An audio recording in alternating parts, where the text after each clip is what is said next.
Well, hello everyone, and welcome to my channel. I'm your girl, Kimberly K with two Y's, K-A-Y-Y, Kimtastic Creations. Hello, and welcome to all my fantastics. If you are not a subscriber on my channel, then you already know what to do. Go ahead, hit subscribe, and become a fantastic as well. And also hit the notification bell so you can be notified each and every time I do an upload. If you are new to my channel and this is your first time watching me, I hope you find me interesting enough where you like just some of my videos, if not all, and you are willing to subscribe to my channel. I will greatly appreciate it. If you're feeling generous, please share my channel with your YouTube family and I'll do the same in return. So yeah, welcome you guys. And today we're going to be talking about abuse. I'm going to tell you a little bit of my story, and then in the comment section, if you have been in the situation that I'm going to talk about, then you can tell me a little bit of your story in the comment section as well. And we can get a conversation going back and forth through comments.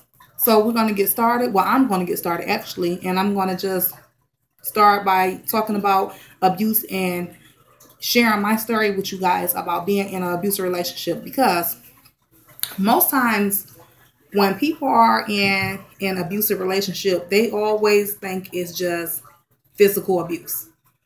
It's not always just physical, where someone is actually just putting their hands on you, or people look at it as, it's not abuse.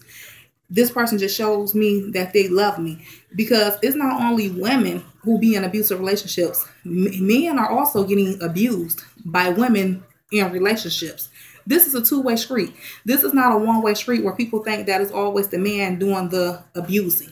It can be the opposite. Okay, so it's not always physical. Sometimes it's emotional abuse, emotionally abuse, mentally abuse. It's like mental.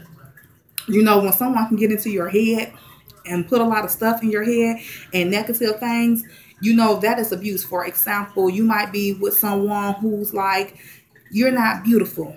You're not good enough. No one wants you. Anything, just stuff like that. And in your mind, you start believing this stuff because you hear it so much. Someone is just kicking this out so much, so you start believing it. That is a form of abuse. That is a form.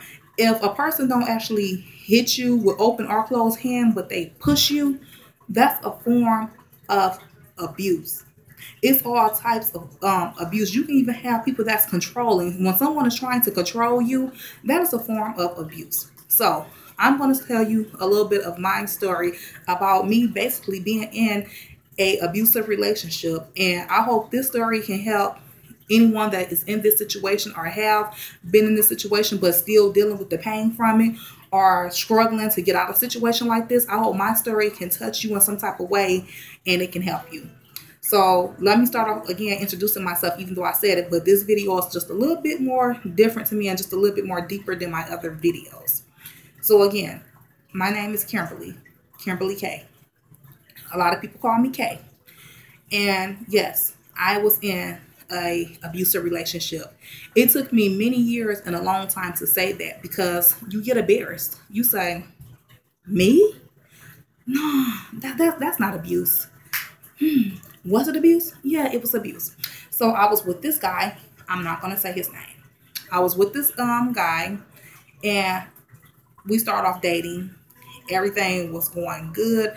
I really liked this guy. I felt for this guy so hard. So hard.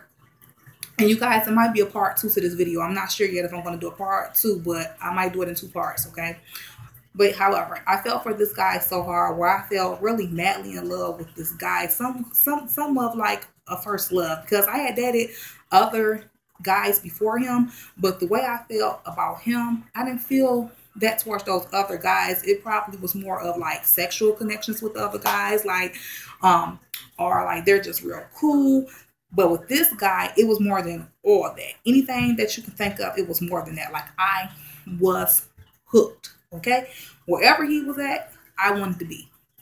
Whatever he said, I went with it. Okay, so it started off good, and then I could start noticing he started off like he was a real nice guy, real nice, fun to be around. We had a lot of fun, laughed a lot, and we really connected. But then it got to the point where he started calling me names, far as You know, you a B. You be this, you be that, you be that. He said it so much. Like it could when he first said it to me, it was like, I'm a what? Like, you know, you felt it. But then he said it so much, it was just like, no, okay, whatever. I guess that's what I am. That's what I am to you. And it was so crazy. Then it gets to the point where he's basically telling me, you're not gonna do this, you're not gonna do that, you're not gonna say this, you're not gonna do that. So at this time, being with this guy for so long, of course, I wanted to have his baby. I did. I wanted to give this guy a child. And now when I think about it, like, why would you want to have a person, a child by this type of person? But back then, my mind was so clouded. That's what I wanted. I did get pregnant by him. And each time I would get pregnant by him, I lost the baby. I got pregnant by this guy 5 times. And out of all 5 of those times, when I lost the baby and I was at the hospital, this guy never showed up. It was always like my sister there, like someone else. It was never him, like giving me support and there for me. He was never there. I'd be like, I'm at the hospital. You know, I had a miscarriage and lost the baby, and then some of the babies were stillborn. So if you don't know what stillborn is, you know them babies about 4, 5. I was like 4 or 5 months pregnant when I delivered these babies. So these are like full of babies. You know, I'm holding these little babies. Just that's not alive. He was not nowhere to be around, or he'd be like, I'm at home sleep. I'm busy. That's abuse. And that's like somebody really like just don't care about you. Like who does something like that? But I still stayed with this person. So when it got to the point of I ended up getting a place. But the place was in his name. I was young. The place was in his name because at that time he had the better job and of course, I guess better credit. And the place had one into his name. Do you like every day, you guys, every day I would have to hear this place on my name. You can move out. You can get out. You can get your SHIT and get out. You ain't got to be here. You know you can go. And I'm like, so one day he had an accident, okay, where he had an Everfresh juice bottle, and I guess the juice got frozen. But however, it busted in half and it cut him all right here. And he went to the hospital. It was bad. It was bad. So his whole hand was messed up. So that's prevented him from doing a lot of things. So when that happened, I'm there. I'm your rock. Even though I done lost these babies, you never was there for me. I'm still rocking with you. And I was rocking with him. So I would help him take his showers, put his shoes on, get his clothes together. Like just really help him. So one day we got into it and we arguing, we fuss and whatever, and he leaves. And I have a friend at my house. Not going to mention her name either. And I have a friend at my house. So I'm telling her what I'm going through. And I'm getting all into it. And I'm going through it. And I'm telling her. And I'm like, you know, he's not there for me. And at this time, he was always cheating on me. He's the biggest cheater. The biggest liar that you can find. He was always cheating on me. He was never there for me. So I'm like, okay.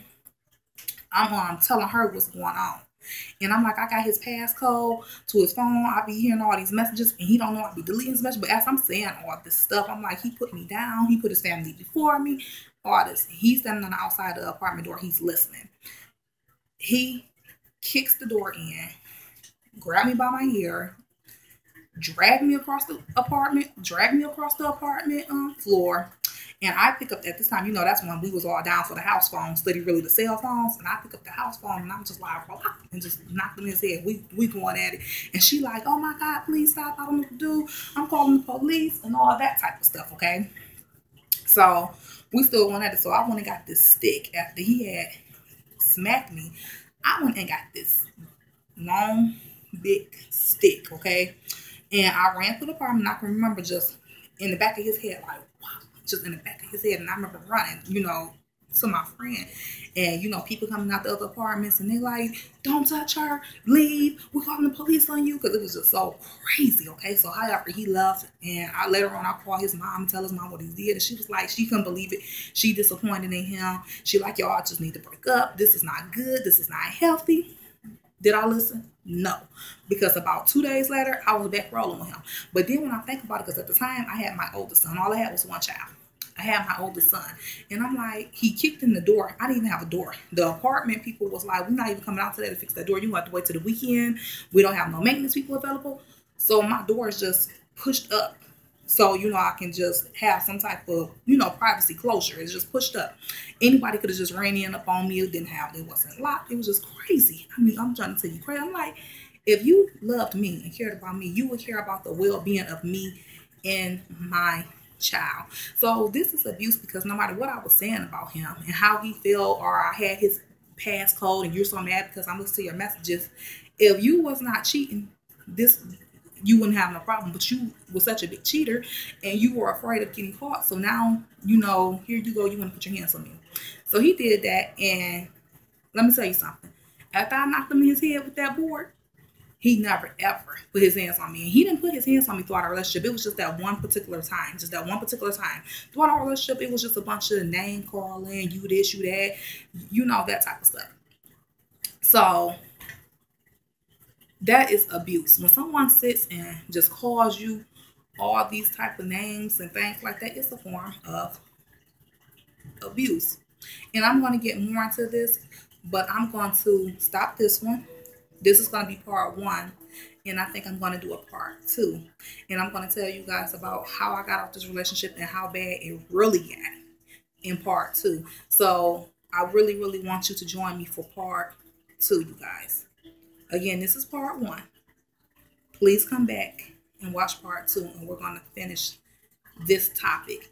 And I'm going to tell you how I got off the relationship and how bad it really got between me and this man. Okay?